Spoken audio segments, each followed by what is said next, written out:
या ठिकाणी श्री नरसिंह सरस्वती स्वामींचे 12 वर्ष वास्तव्य होते। ते 5 नद्या एकत्र येतात। नमस्कार मंडळी, माझं नाव आहे संदीप पाटील आणि तुमचं सर्वांचं आपल्या या मराठी YouTube चॅनलवरती स्वागत आहे। तर आज मी आलो आहे नरसोबाच्या वाडीमध्ये श्री नरसिंह सरस्वती स्वामींचे दर्शन घेण्यासाठी। या ठिकाणी आल्यानंतर आता मी दर्शन घेण्यासाठी मंदिराच्या दिशेने चाललो आहे। श्री नरसिंह सरस्वती स्वामी दत्तदेव मंदिर हे महाराष्ट्रातील कोल्हापूर जिल्ह्यातील नरसिंहवाडी येथे आहे। हे मंदिर नरसोबाची वाडी किंवा नरसिंहवाडी म्हणून प्रसिद्ध आहे। याच ठिकाणी श्री नरसिंह सरस्वती स्वामींनी औदुंबर वृक्षांनी भरलेल्या या परिसरात 12 वर्ष वास्तव्य केले होते आणि त्यांनी या प्रदेशाची भरभराट केली। औदुंबर येथे तुर्मास संपवून प्रवास करताना श्री नरसिंह सरस्वती या ठिकाणी पोहोचले। कृष्णा आणि पंचगंगा यांच्या संगमामुळे आणि औदुंबर वृक्षाच्या घनदाट जंगलामुळे या ठिकाणी नैसर्गिक सौंदर्य आणि ताजेतवाने दृश्य आहेत। आणि आता जे तुम्ही मंदिर पाहत आहात याच मंदिरामध्ये स्वामींनी स्थापन केलेली पादुका आहेत।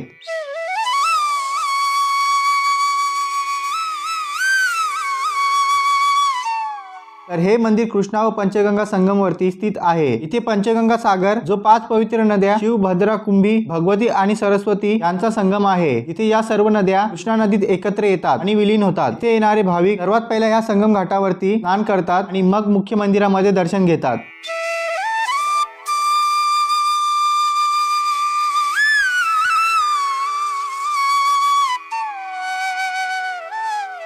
या मंदिरात दत्त जयंती, गुरु पौर्णिमा व पौर्णिमाच्या दिवशी उत्सव असतात। त्या दिवशी मंदिरात दर्शन घेण्यासाठी भाविकांची इथे खूप गर्दी असते। या मंदिराच्या मध्यभागी एक औदुंबर वृक्ष आहे, ज्या खाली श्री गुरु बसायचे आणि तिथे कृष्णा नदीकडे तोंड करून पादुका स्थापन केलेल्या आहेत।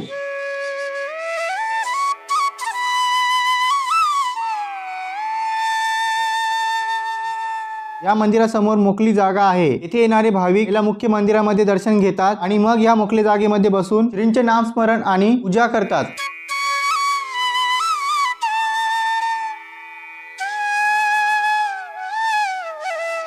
मंदिराच्या गाभाऱ्याचा दरवाजा खूप लहान आहे। ज्या भक्तिगृहात पादुका ठेवलेल्या आहेत त्याच्या दर्शनी भागात चांदीच्या धातूचा थर आहे। मध्यभागी गणेशपट्टी आहे आणि बाजूला मोर, जय विजय प्रतिमा आहेत आणि वरच्या बाजूला नरसिंह सरस्वतींची प्रतिमा चांदीच्या धातूच्या आवरणाने कोरलेली आहे।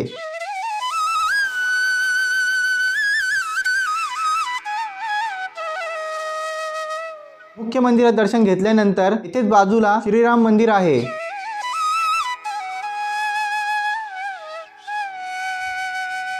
या मंदिरात दर्शन घेतल्यानंतर आता मी दिगंबरांचे तीर्थ ग्रहण करण्यासाठी आलो आहे। या ठिकाणी महादेवांचे छोटेसे असे सुंदर मंदिर आहे।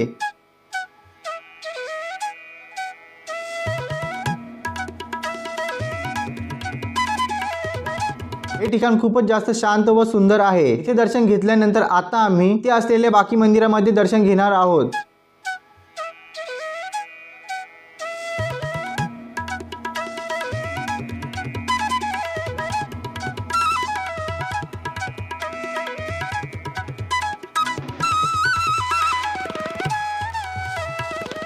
या ठिकाणी खूप सारे छोटे छोटे शॉप आहेत, ते तुम्ही शॉपिंग करू शकता।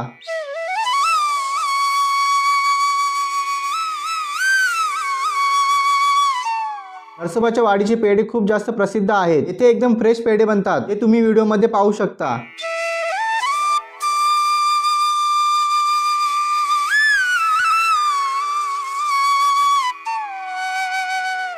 या ठिकाणी खूप सारे मंदिर आहेत, तर तुम्ही येथे आलात तर ते सुद्धा तुम्ही जाऊ शकता। ते राहण्यासाठीची उत्तम सोय सुविधा आहे। ते 1000 ते 1500 रुपये मध्ये तुम्हाला चांगली रूम मिळेल। तर हे होते नरसोबाच्या वाडीचे दर्शन। तर तुम्हाला माझा हा व्हिडिओ आवडला असल्यास व्हिडिओला लाईक व चॅनलला सबस्क्राईब नक्की करा।